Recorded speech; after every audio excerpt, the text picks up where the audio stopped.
Inch'Allah, on enchaîne avec comme on dit, zuhd du prophète sallallahu alayhi wa sallam. Inch'Allah, bismillahirrahmanirrahim. Les frères, Rabbi shrah li sadri wa yassir li amri wa hlul 'uqdatan min lisani yafqahu qawli. Wa ma tawfiqi illa billah alayhi tawakkaltu wa ilayhi unib. La définition du mot zuhd. Zuhd. L'origine du mot zuhd vient des trois lettres Z, He et Dal qui forment le verbe zahide, qui signifie une chose en petite quantité. Quant au mot zuhd, il signifie le contraire du désir, c'est lorsqu'une personne délaisse une chose car il n'a pas d'intérêt pour elle. La définition dans le jargon islamique, deuxième thème, dans le jargon islamique, le zuhd consiste à délaisser ce qui n'est pas profitable pour l'au-delà. Laisser tomber ce qui ne te sera d'aucune utilité pour l'au-delà. Le savant Ibn Taymiyyah, rahimahullah, a dit: le zuhd autorisé est le délaissement du désir de ce qui ne sert pas dans l'au-delà. Il s'agit du surplus de choses permises qui ne sont pas utiles à l'obéissance à Allah. En gros, le zuhd, les frères, donc le zuhd consiste à ce que la personne délaisse les choses qu'il aime et qui ne sont pas utiles pour l'au-delà. Le zuhd, les frères, c'est en gros tout ce qui te servira à rien le jour du jugement, tu le laisses tomber. Ça peut être tout, ça peut être l'argent, ça peut être les voitures, ça peut être tout ce qui, entre guillemets, qui attire l'homme, tu le délaisses. Et de toute façon, on va continuer dans la définition. Mais là, je me rappelle, par exemple, par rapport au fait que l'imam, il dit du surplus de choses permises. Même si à la fois, c'est des choses qui sont permises, manger à sa guise jusqu'à la satiété, jusqu'à être rassasié, c'est permis. Par exemple, malgré que c'est permis, c'est halal. En gros, tu vas pas gagner des péchés si tu fais cela. C'est le fait de, malgré cela, délaisser, parce que le jour du jugement, cette chose-là, elle te sera pas d'une utilité. Et même si c'est pas un péché, en réalité, c'est peut-être une chose qui te sera au contraire maléfique pour ton au-delà, pour ton jour du jugement, pour ton jugement au jour du jugement. Ce qu'il faut savoir sur le zuhd, l'importance du zuhd pour le musulman. Le Coran est rempli d'incitations au délaissement et au détournement de ce bas monde. Allah nous informe de la bassesse de ce bas monde, sa médiocrité, qu'il est éphémère et court. Allah nous informe également dans son livre de l'au-delà, sa noblesse, sa grandeur et qu'il est éternel. Celui à qui Allah veut du bien, il lui fait comprendre et voir la réalité de ce bas monde et celle de l'au-delà. L'homme délaissera forcément l'un par rapport à l'autre, en fonction de ce qui est plus grand et plus important à ses yeux. Celui qui voit ce bas monde comme important et noble, il délaissera et négligera l'au-delà pour obtenir ce qu'il désire dans ce bas monde. Celui qui a pour unique but l'au-delà délaissera toute chose de ce bas monde étant un obstacle pour l'obtention de la récompense de l'au-delà. Et là on passe au verset, les frères. Par exemple, dans Surat Ankebut, verset 64, Allah dit: A'udhu billahi minash shaitanir rajim, wa ma hadhihi al-hayatu ad-dunya illa lahwun wa la'ib, wa inna ad-dar al-akhirata lahiya al-hayawan law kanu ya'lamun. Cette vie-là, d'ici-bas, n'est qu'amusement et jeu. La demeure de l'au-delà est assurément la vraie vie, s'ils savaient. Si seulement les gens y savaient. Et dans un autre verset que moi j'ai trouvé, Bismillahirrahmanirrahim, Man kana yuridu al-ajilata ajjalna lahu fiha ma nasha'u liman nurid, thumma ja'alna lahu jahannam yaslaha madhmuman madhura, wa man arada al-akhirata wa sa'a laha sa'yaha wa huwa mu'minun fa ulaika kana sa'yuhum mashkura, kullan numiddu ha'ula'i wa ha'ula'i min 'ata'i rabbik wa ma kana 'ata'u rabbika mahzura. Et là, Surat Al-Isra, quiconque désire la vie immédiate, celui qui demande la vie d'ici-bas, dunya à Allah, nous nous hâtons de donner ce que nous voulons à qui nous voulons. En mode, on le lui donne. Si tu demandes dunya, Allah te donne dunya. Puis, nous lui assignons l'enfer où il brûlera méprisé et repoussé. Le fait de demander uniquement que la dunya, et voilà, puis nous lui assignons l'enfer où il brûlera méprisé et repoussé. Et ceux qui recherchent l'au-delà et fournissent les efforts qui y mènent, tout étant croyants, alors l'effort de cela sera reconnu. Nous accordons abondamment à tous, abondamment à tous, ceci comme cela. Si tu demandes dunya, tu auras dunya. Si tu demandes l'au-delà, Allah te donne l'au-delà et des dons de ton Seigneur. Et les dons de ton Seigneur ne sont refusés à personne. Dans la traduction approximative, les frères, en gros, pour replacer le contexte, maintenant vous allez me dire, on en est à où par rapport à le comportement du prophète Sam, c'est que justement, dans cela, le fait de délaisser les choses d'ici-bas qui ne sont qui sont futiles pour le jour du jugement, le prophète Sam, c'était le numéro 1. Non, numéro 1.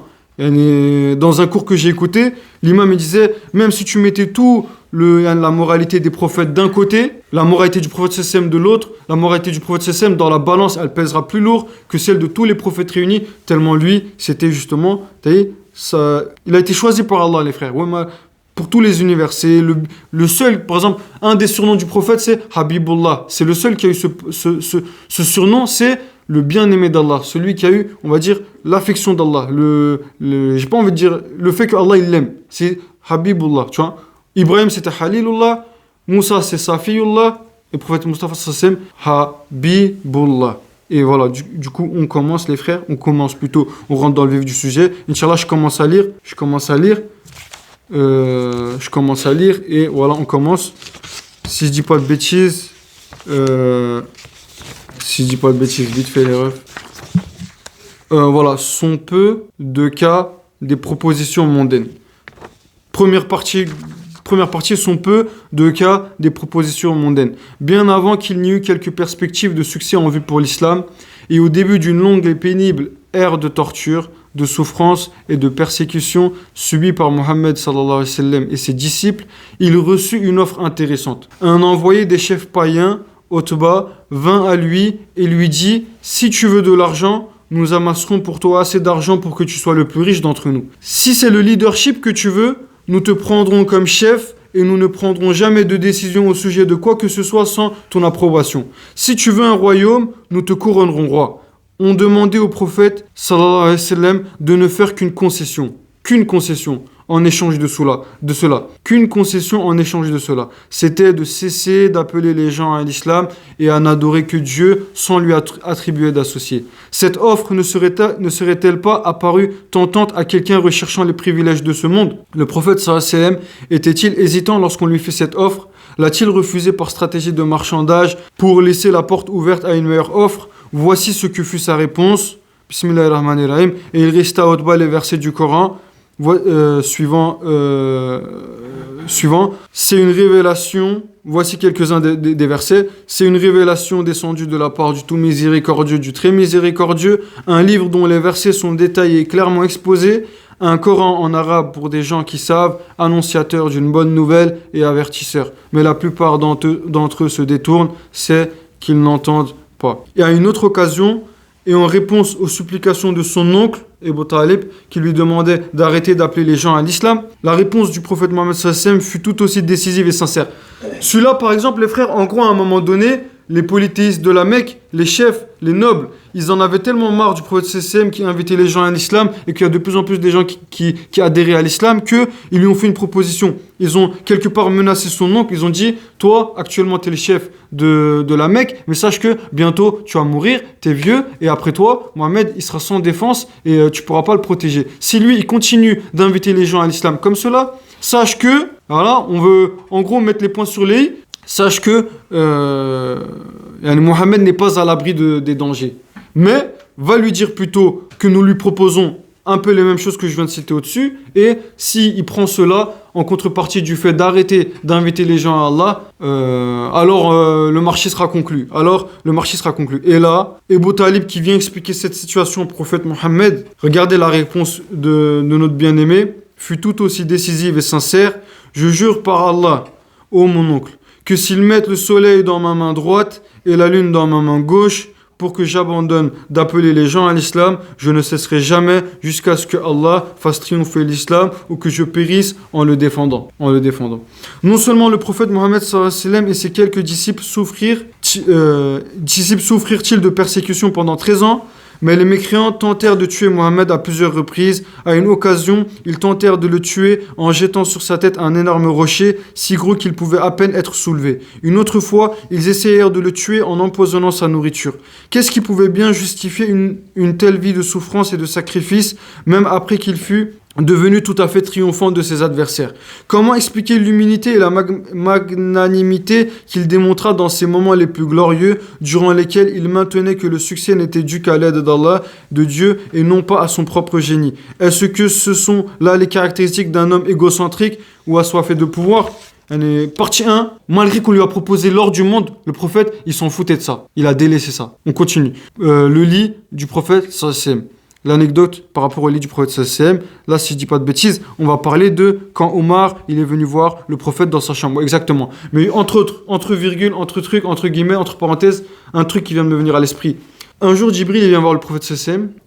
Il dit après, ô Mohammed, ou Ya Rasulallah, ô messager d'Allah, sache que Allah Ta'ala, il te propose deux solutions. Deux choses. La première, c'est de t'accorder un royaume comme avait le prophète Suleiman à son époque, où il était tellement riche, les frères, qu'il avait une seigneurie, une seigneurie sur la terre entière. Il commandait les hommes, les djinns, les animaux. Il avait une autorité sur tous les gens, sur toute la planète. Ou alors, Allah il te donne une autre solution, d'être un prophète abd, dans le sens un serviteur humble. Et regardez, le prophète Sam, il a donné quoi comme réponse? Je préfère et je demande à Allah de faire de moi un serviteur humble, abd. Il aurait pu demander la richesse de Suleiman alayhi salam. Et le prophète Sam, Allah lui aurait donné tout de suite ce qu'il voulait. Et rappelez-vous, on avait dit quoi? Le jour où ils ont fait du mal au prophète et il avait saigné à Taïf, après qu'il s'est fait caillasser, Allah il a envoyé l'ange, soit l'ange des montagnes dans une version, soit l'ange d'Ibril. L'ange il lui a dit, Ya Mohammed, demande. Allah tout de suite il te propose d'anéantir ceux qui t'ont fait cela. Et prophète, s'il aurait dit juste oui, Allah il aurait anéanti ces gens-là. Mais prophète, il n'a pas fait cela. Ce que je veux souligner, prophète, subhanallah, quelques paroles du prophète, quelques demandes du prophète suffit pour que Allah il fasse énormément de choses. Et malgré cela, le prophète il aurait pu dire voilà, je veux la richesse comme Suleiman alayhi salam, mais non, il a dit je préfère être humble, je préfère être un prophète humble. Et par rapport à cela, sachant qu'en plus le prophète, s'il aurait été comme Suleiman alayhi salam, c'est pas comme s'il aurait changé. Là, il y a des gens, ils commencent à gagner 10 000 euros, je sais pas, 20 000 euros, ils commencent un petit peu à gagner de l'argent. Comme on dit, on te reconnaît plus, frérot. On ne reconnaît plus la personne tellement elle se sent pousser des ailes. Comme, voilà, l'exemple toujours, on le dit tout le temps. Par exemple, Pharaon.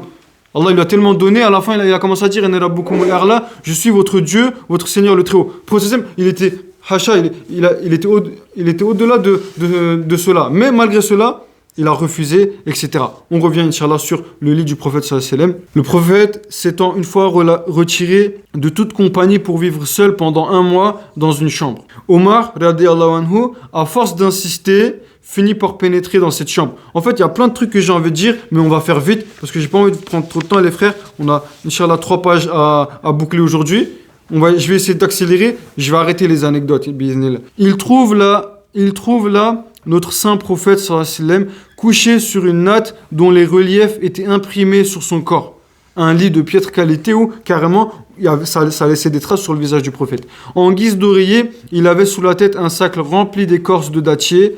Omar raconte: je le saluais et lui demandais s'il avait divorcé avec l'une de ses épouses ou d'avec ses épouses. Il me répondit par la négative. Je remarquai que sa chambre ne comportait en tout que 3 pots tannés et une poignée d'orge dans un coin. Je regardais de toutes parts, mais ne trouvais rien d'autre. Je me mis à pleurer, et il me dit: pourquoi pleures-tu? Je répondis: Ya Rasulullah, pourquoi ne pleurais-je pas? Je peux voir l'empreinte de la natte sur ton corps, et je vois aussi le peu que tu as dans cette pièce. Le prophète, ô prophète, prie pour qu'Allah nous garantisse beaucoup de provisions. Les Perses et les Romains, qui n'ont pas la vraie foi, qui n'adorent pas Allah, mais leur roi, vivent dans les jardins, sans quoi coulent des rivières, tandis que le prophète, sallallahu alayhi wa sallam, choisi, le serviteur accepté d'Allah, vit dans une telle pauvreté. En mode, les tsars, les césars, les kaysers, ils ont des palais, des trucs de fou. Alors que eux, ils sont dans un égarement manifeste. Toi, tu es le bien-aimé d'Allah, celui que Allah, il a choisi, Habibullah, et malgré cela, voilà, regarde dans quel état je te retrouve. Et Omar, il se faisait de la peine. Oh Omar, et là, regardez la réponse du prophète. Le prophète Sassem se reposait sur son oreiller, mais lorsqu'il m'entendit parler ainsi, il se leva et s'écria, Ya Omar, doutes-tu encore du fait que le confort et l'aisance dans l'autre monde sont bien meilleurs que ceux de ce monde? Les incroyants jouissent de leur part de bonnes choses dans ce monde, tandis que nous, croyants, aurons ces choses en abondance dans l'autre monde. En mode, Ya Omar, laisse-leur ce bas monde et viens on se garde l'au-delà pour nous. Viens on se garde le paradis pour nous. Je l'implorais alors, Ya Rasulullah, demande le pardon pour moi, j'étais vraiment dans l'erreur. Aïcha radiallahu anha, notre mère, elle a dit, le matelas du prophète Sassem sur lequel il dormait était fait de cuir rembourré avec des fibres de palmier. Une fois, quelqu'un demanda à Hafsa radiallahu anha en quoi consistait le lit du prophète. Sassem, elle répondit, son lit comprenait une pièce de toile dure, un tapis de poils de chèvre que je pliais en deux sous lui.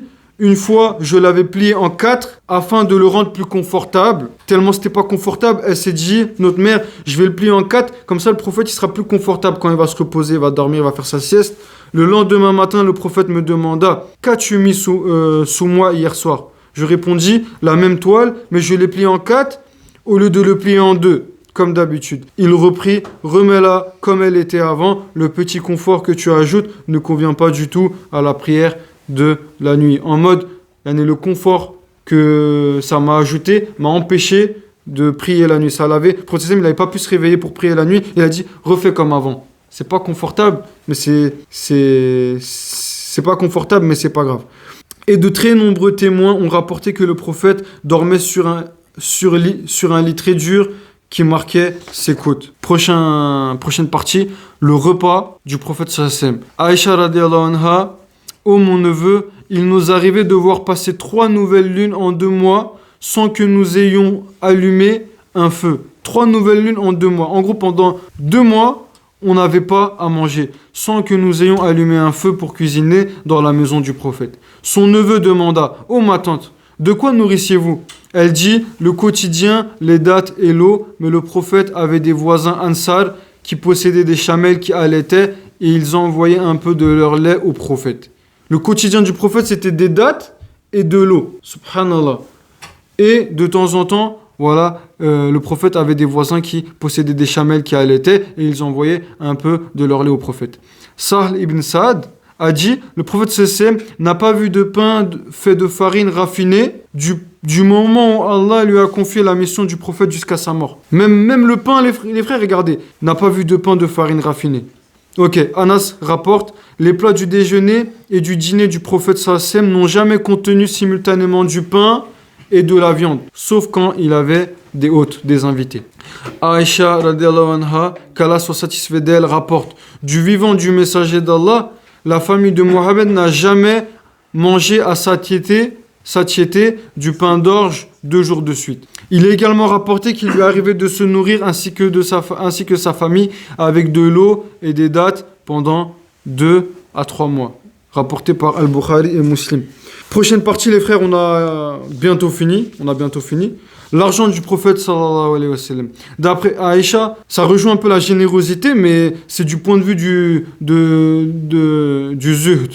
D'après Aïcha radiallahu anha, qu'Allah soit satisfait d'elle, le prophète sallallahu alayhi wa sallam a dit, Allah me proposa de changer en or pour moi tous les cailloux des environs de la Mecque et je lui répondis, ô Seigneur, accorde-moi seulement d'avoir faim un jour et d'être rassasié le lendemain. Le jour où j'aurai faim, je t'implorerai, et le jour où je serai rassasié, je te remercierai. Qu'ai-je à faire avec les biens de ce monde? Je suis comme un voyageur qui s'étend à l'ombre d'un arbre, le soleil en tournant le rejoint, et il quitte cet arbre pour n'y plus revenir. Ô Seigneur, fais-moi mourir pauvre et ressuscite-moi dans les rangs des pauvres. Les frères, en gros, c'est pas fou qui regarde. Il y a un sage poète de la rue qui disait, la vie n'est qu'une escale. La vie, les frères, c'est une escale. La destination finale, c'est le jour du jugement. C'est le paradis ou l'enfer. Le prophète, il avait cette conscience ferme de cela. Nous, on dit qu'on croit au paradis et en enfer, mais dans notre cœur, c'est pas concrétisé. C'est comme le théoride, c'est pas concrétisé. Et de ce fait-là, du coup, Nous, on n'arrive pas à être comme le prophète, mais lui, vu que dans son cœur, il avait concrétisé cela, il savait pertinemment que ce bas monde, il est éphémère, et que tôt ou tard, le jour du jugement, il va arriver. Lui, il était focalisé sur le jour du jugement. Il savait que, voilà, c'était ça le plus important. Et voilà, que cette vie d'ici-bas, voilà, je le dis, je te redis, était éphémère. Et voilà, comme il dit, je suis comme un voyageur qui s'étend à l'ombre d'un arbre, le soleil en tournant, il rejoint et il quitte cet arbre pour n'y plus revenir. Ok. Le prophète sallam ne considérait les biens de ce monde que pour les distribuer. Il disait, si j'avais des biens comme les arbres de Touama, je les aurais distribués et on ne me trouvera ni avare, ni menteur, ni lâche. On lui rapporta un jour une somme de 90 000 dirhams qu'on versa sur une natte. Subhanallah, imaginez, là c'est comme si on vous dit, un gars il vient, il vous ramène une valise remplie de billets. Qu'Allah soit satisfait d'elle, sa femme Aïcha, qu'Allah soit satisfait d'elle, nous rapporte qu'il dormit sans dîner et jeûna le lendemain quand même. Je pleurais de pitié pour lui. Ah non, excusez-moi, j'ai sauté. Non. Voilà, pardon, excusez-moi. On lui rapporta un jour une somme de 90 000 dirhams qu'on versa sur une natte. Il se mit à la partager et aucun solliciteur ne fut exclu jusqu'à ce qu'il en fût fini. Jusqu'à ce qu'il en eût fini. Le prophète, il a tout distribué. Il n'a rien gardé. Sa femme Aïcha nous rapporte qu'il dormit sans dîner et jeûna le lendemain quand même. Subhanallah, les frères. Il n'a même pas dit, je garde un peu, je vais manger. Et vas-y, tout le reste, je distribue.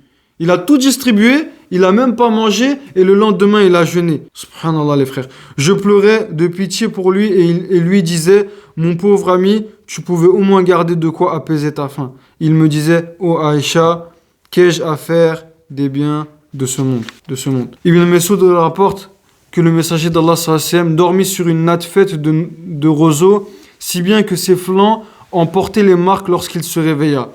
Il dit, Ya Rasulullah, tu aurais dû nous demander d'étendre quelque chose de plus doux sur cette natte pour toi. Le prophète répondit, qu'ai-je à faire de ce bas monde? Je suis dans ce monde tel un cavalier qui se repose un moment à l'ombre d'un arbre, puis se lève et s'en va. Et ça, les frères, quelque part, c'est une réponse.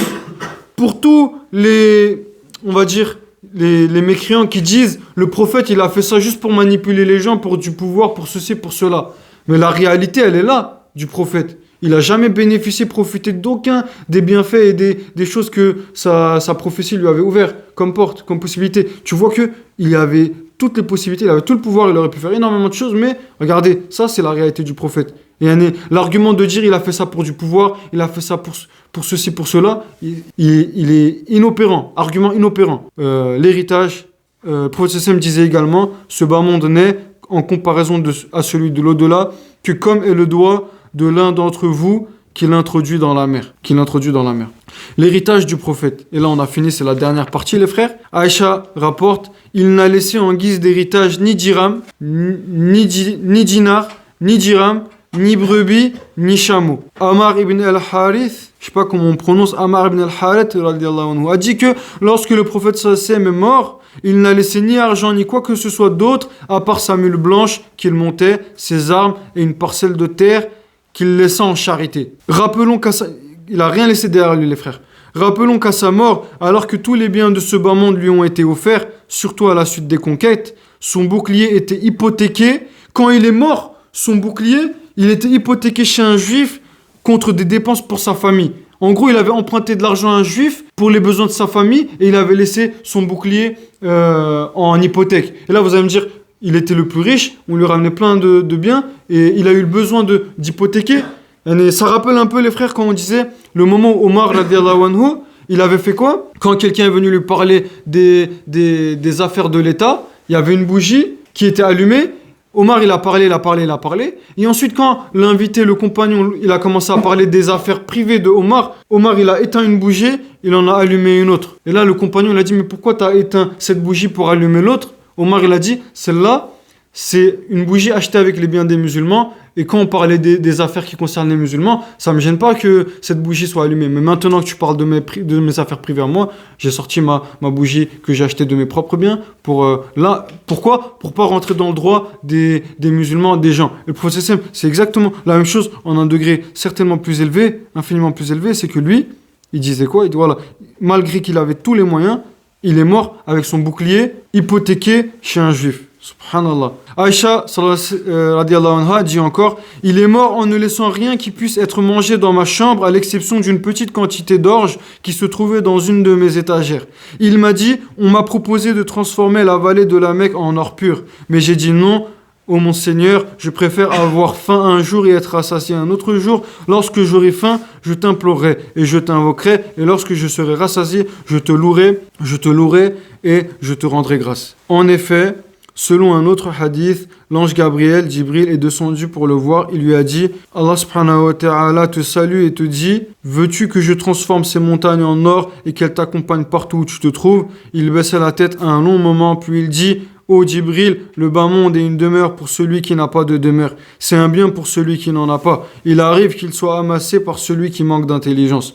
Djibril lui dit alors: ô Mohammed, Dieu t'a raffermi par des paroles sûres et indéfectibles. Aïcha rapporte encore: le ventre du prophète n'a jamais été rempli au point d'être complètement rassasié. Pourtant, il ne s'en plaignait jamais à personne, car le fait d'être dans le besoin lui était préférable à la vie dans l'aisance. Il lui arrivait d'avoir faim toute la nuit, mais cela ne l'empêchait pas de jeûner le lendemain. Pourtant, s'il avait voulu, il aurait pu demander à son Seigneur tous les trésors de la terre, ainsi que ses fruits et ses attraits. Aussi, je pleurais par compassion pour lui, et je passais ma main sur son ventre en raison de la faim qu'il lassait, en disant: puisse mon âme te servir comme rançon, si seulement tu tirais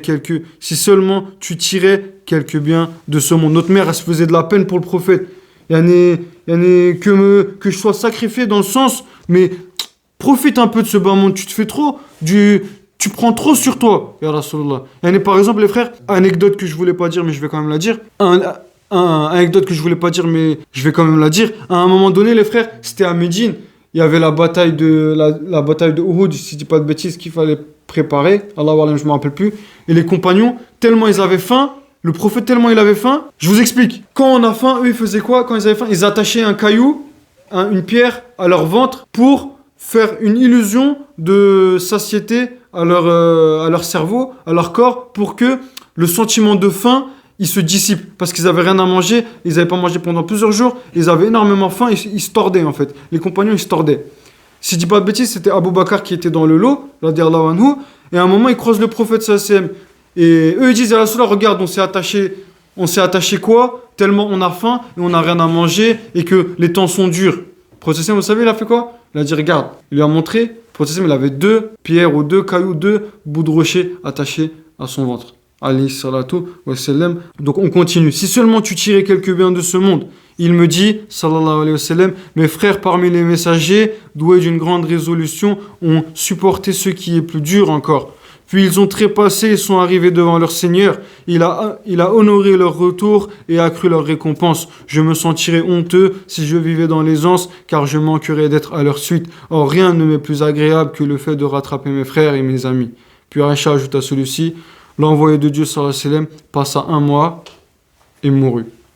Subhanaka la ilma lana illa ma 'allamtana innaka antal alimul hakim wa akhiru da'wana anil hamdulillahi rabbil alamin.